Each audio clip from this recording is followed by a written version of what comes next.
The struggle is real. Are you trying to decide between being a 4-wing 5 and a 5-wing 4?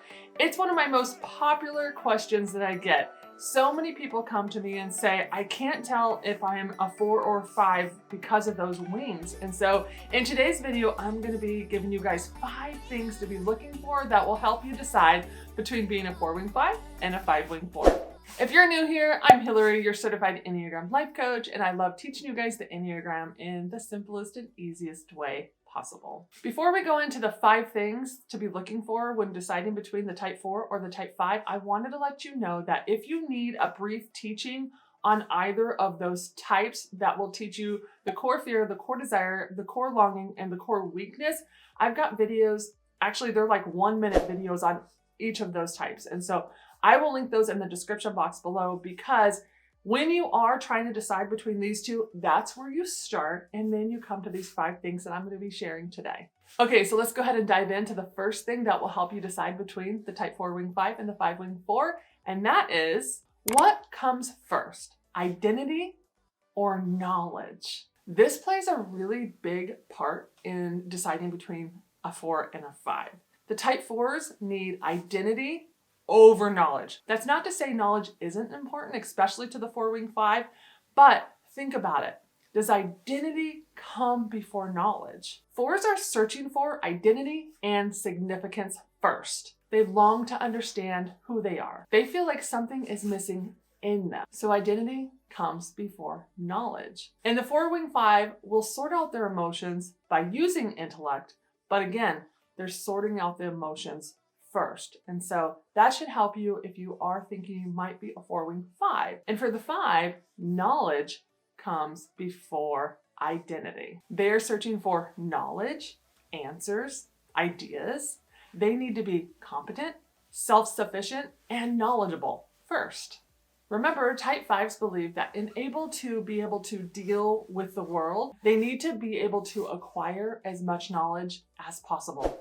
Okay, so moving on to number 2, what's the second thing you should do when trying to decide between those two?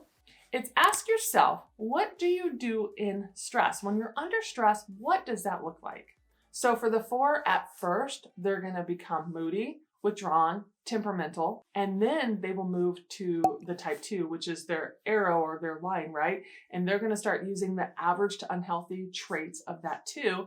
And what that looks like is they become very relationship focused. By starting to become clingy, maybe they'll even move into a more people-pleasing role. They'll start to lose themselves in romantic ideas and fantasies. They might even become over-involved in other people's business. And they'll start to test the strength of their relationships. And so that's what it looks like for the 4 under stress. And for the 5, before they move to their stress arrow, they're going to become stingy, critical, and will withdraw. So the 5 is going to go to that average to unhealthy side of the 7, and they start to distract themselves from the fears by jumping from thing to thing. They become restless, scattered, dissatisfied, and very frustrated really easily.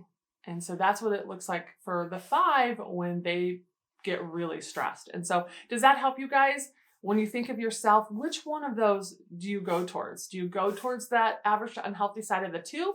Or do you go to the average to unhealthy side of the 7? The third thing we want to look into is, do you use your head or your heart first?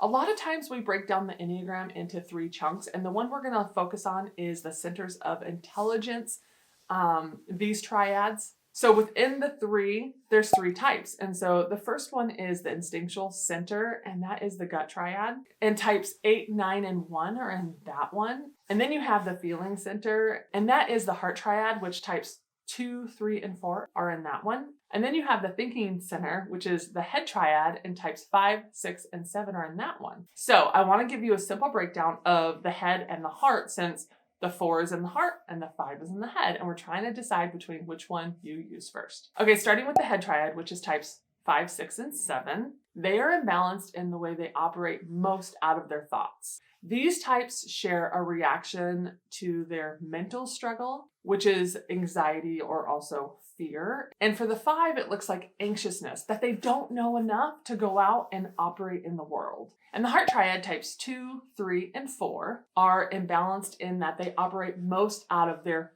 feelings. These types share a reaction to their emotional struggle, which is shame. For the 4, it looks like they can feel all of their emotions with extreme depth and intensity. And so if you do want a little bit more information on triads, I've already done a video on them, and I'll link that in the description box below if you want to go further into the triads. But the reason why I shared that today is just to give you a little glimpse of, okay, where the 5 is and where the 4 is and how they are different. And then I wanted you to think about yourself and go, okay, which one do I operate most out of? Which one comes first? Which one is my first instinct? And that should help you a little bit in deciding between the 4-wing 5 and the 5-wing 4. Okay, so with number 4, I want to look further into the wings. Obviously, that's why we are in this predicament, right? So that 4-wing 5 and 5-wing 4 is why we're here. So I know you've already looked at, those wings in depth, right? Because if you're here, you're like, gosh, I've looked at them, I've researched them, and I still can't decide. And so what I want you to do now is look at the other wings, which is the type 3 and the type 6, right? Because you got the 4-wing 3 and the 5-wing 6.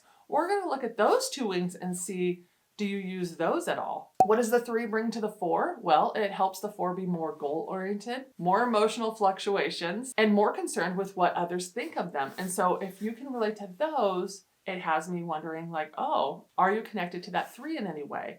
And then flip over to the 5-wing 6, and the 6 brings the 5 great problem solving skills, more clarity, finding solutions, and angst and anxiety. And so that's what that 6 can kind of bring to the 5 sometimes. And so I want you to think about who you are and which one of those do you maybe use.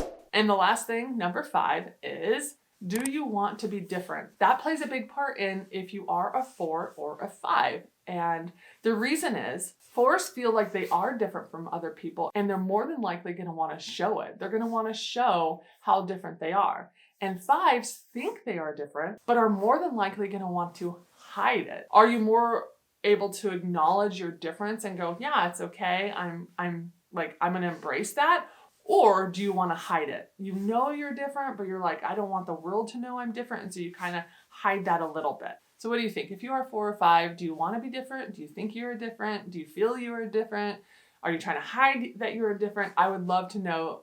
Leave that in the comments box down below. I would love to know your guys' thoughts and opinions on that. So that's all I have, those top 5 things today to help you decide between being that 4-wing 5 and that 5-wing 4. Let me know, did this help you? I would love to know. I hope it helped you guys even a little bit.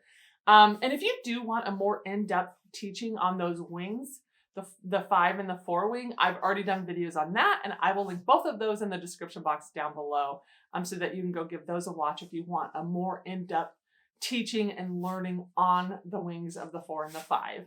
One last thing before we go is I do offer a Discover You typing session with me. It's a 1-hour Zoom call if you are still struggling at this point. But I really hope that these 5 things have helped you at least get a little closer to landing on your dominant type. Don't forget to give this video a thumbs up if you liked it. Guys, that means the world to me when you do that. And until next time, bye guys.